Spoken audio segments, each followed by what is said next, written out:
For the tortillas, I am using the Siete Almond Flour Tortillas. I've shown them before on my channel. They are a favorite.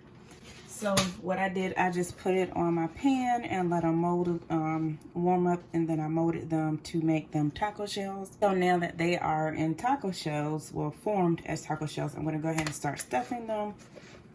I'm gonna start with my bacon and put that at the bottom. And it's just 2 slices of bacon that I've ripped in half. And here I have some cooked sausage, ground sausage. So on top of that, I'm going to add the ground sausage. I'm going to go in and add my eggs. Next, I'm going to take 1 slice of cheese and break that in half and put that inside. A dollop of daisy. A little bit of sriracha.